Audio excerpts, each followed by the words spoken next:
Hi everyone, it's Brett with It's Pickin' Time. Welcome. I'm glad you're here. We are talking today about movement on the guitar. Okay, so when you're making a chord, playing a song or solo or whatever, there are three different movements as I see them that you're going to be making, and we practice all of them through my lessons. I'm going to use the E major chord as an example, and the first position, or let me say the first direction, is up and down, like you would be on a trampoline. You jump up, you come back relatively in the same place. Okay, so I'm coming up and I'm landing. That's up and down like a trampoline.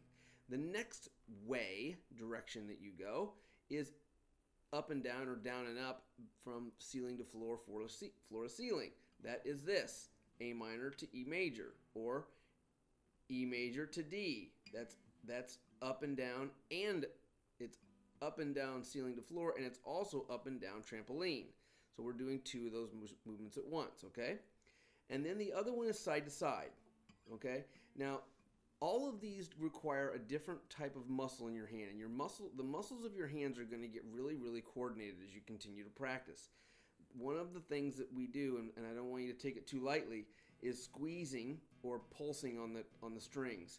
That really strengthens up your hand and strengthens up the muscles of your hand so that you can control the fingers to stay together, to make the chords tight.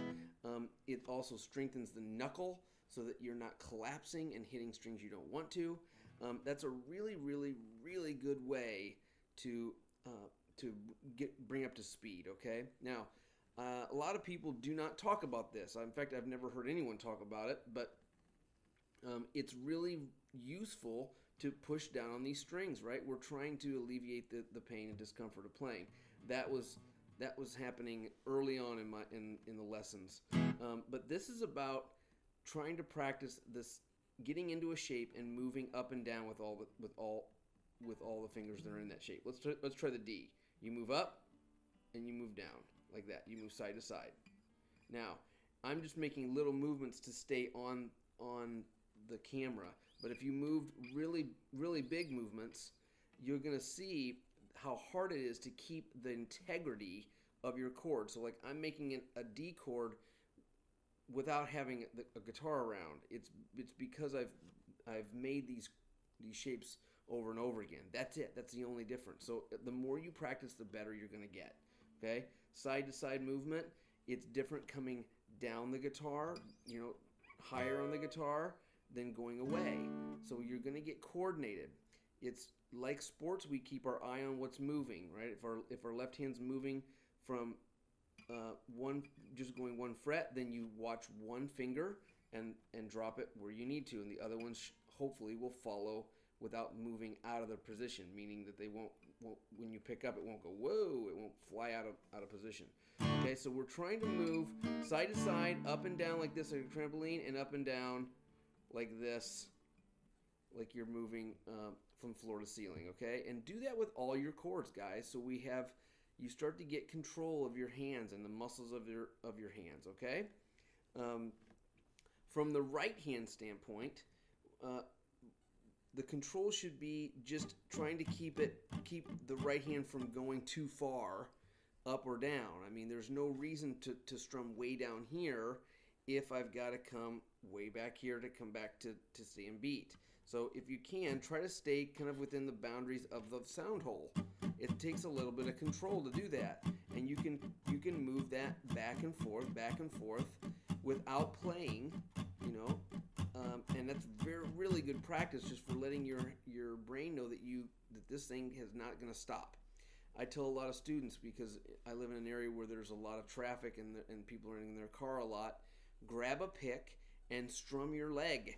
Just be moving your leg back and forth like this, and you can get used to moving at least. That's the same movement.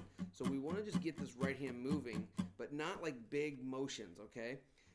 Many times we start off by moving from the elbow, so it's a big motor movement, and that creates a lot of momentum.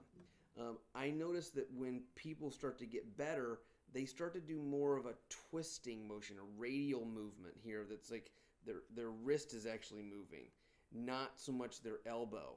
Okay, so it's hard to stop something that's coming from a big joint. But if I'm just doing this, it's a lot easier.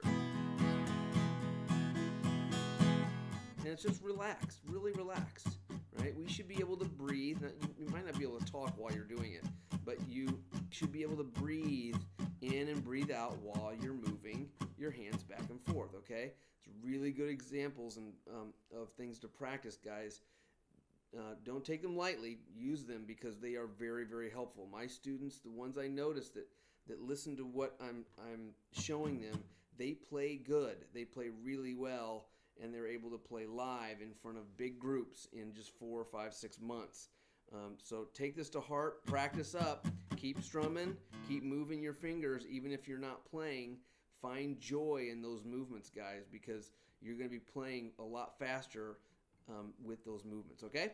So enjoy and have fun. Take care. Bye.